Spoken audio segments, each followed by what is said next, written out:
Hello guys, this is our stone cottage restoration in Wales, and the purpose of the project is to restore this cottage in a way and using materials which will not suffer humidity related damage.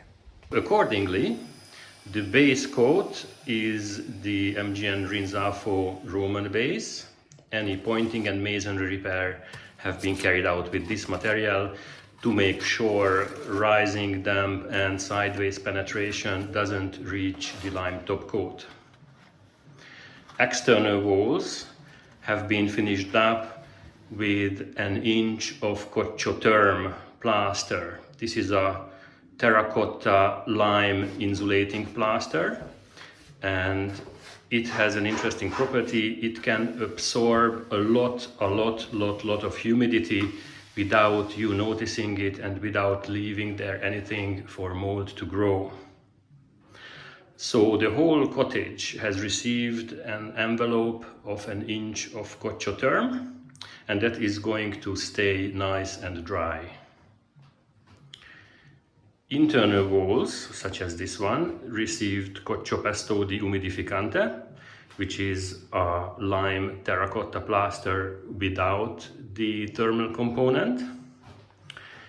And this is here a stud wall. It is not a gypsum plaster board. This is a Woodwool board, which tolerates humidity much better than a plaster board.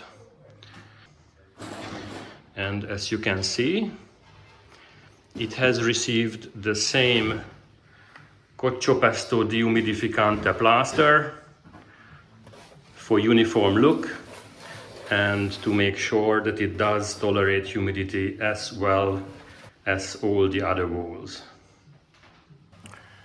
And the ceiling is again Woodwool with a Rasacol top coat on it.